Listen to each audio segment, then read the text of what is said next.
Hey there, it's Judd Lyon.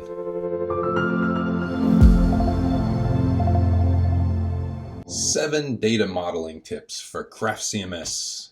So data modeling, this is really where the rubber meets the road, and in any sort of web development project, whether you're building a custom application, whether you're designing a database, whether you're making a website, thinking long and hard about the information that you're working on and what the purpose of it is a bit of an art form. So today I wanted to go through a quick video of just some tips picked up along the way of building out Craft CMS sites. So number one, focus on the real world. So think about, throw technology out the window and really think about the problem you're trying to solve. So you want to ask yourself questions like, what type of information is this? Who needs to see it? Where does it need to go?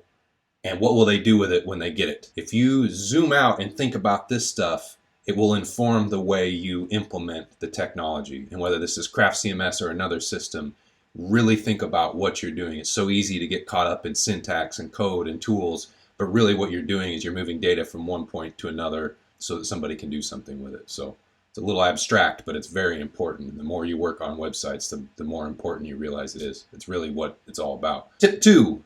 Generic data types first, then map those to Craft CMS fields. So just think about this. This ties in with tip number 1. Just think about what type of information it is. Is it a list of stuff?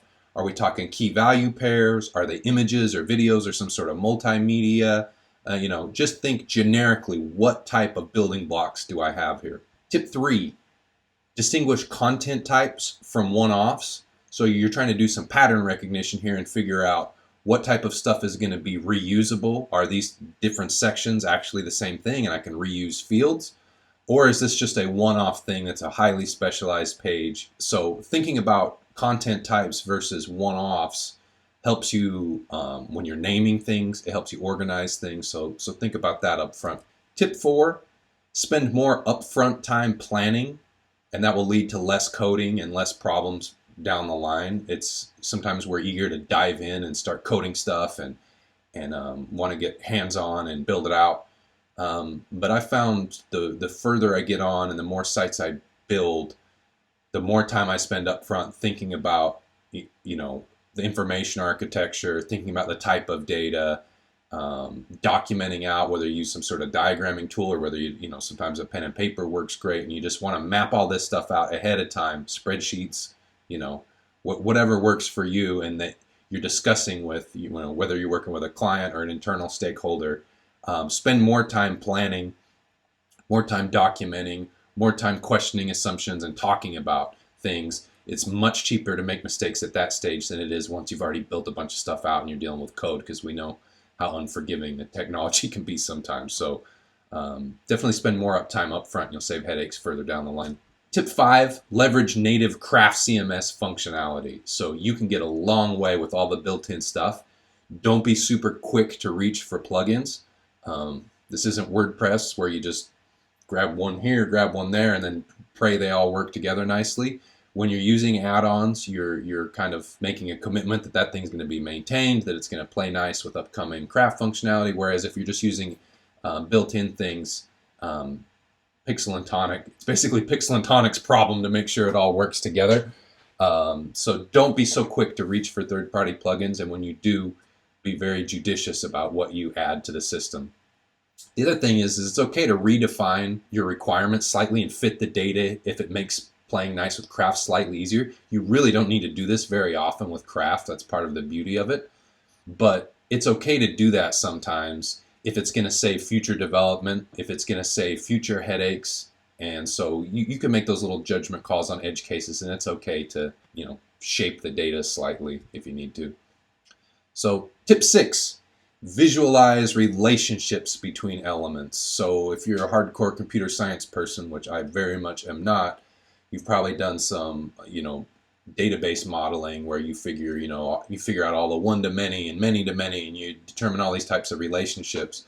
I found it's really useful to think about your different types of elements, and I mean that with a lowercase e and an uppercase e in Craft lingo, what are the relationships between the different data types, and should they all be in one section or one field, or can you split them apart and then relate them? The relationship fields in Craft are really powerful.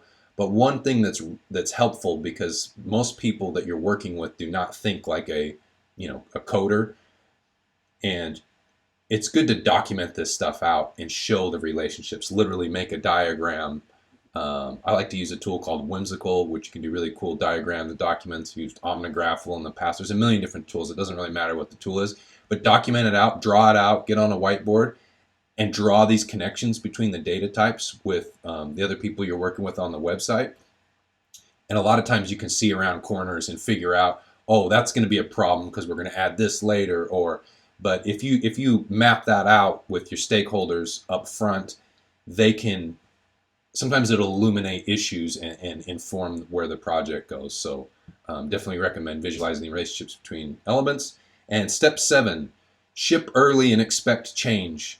I say all this stuff about planning up front and being judicious and think through things before you do them. Document them, talk about them, and those are all definitely good tips. But things are going to change. Assume they're going to change. Don't be a perfectionist. Get it out into the real world as soon as you're comfortable. There's the old saying that if you're not slightly embarrassed when you ship it, you waited too long. That's a little bit startup-ish type of advice. You don't want to put broken things out there, but it's okay to hard code some things here and there. It's okay to get it out there and then try and get real world data to inform what you do next. You're not going to know everything before it gets out there and gets users, gets people managing content and publishing it. So the worst thing you can do is spend months and months trying to build the perfect system and then find out as soon as it hits production and gets real world use cases, nobody uses half the cool stuff that was built, and then there were other areas that were neglected. So get it out there, expect change. Craft is super flexible. It has built-in migrations with the project config system, so assume things are going to change. So that's it. Those are the 7 tips. If you ever need any Craft CMS help, I offer consulting and development work. You can check me out at lion.digital or email me direct at jl@judlion. Hope you found this helpful.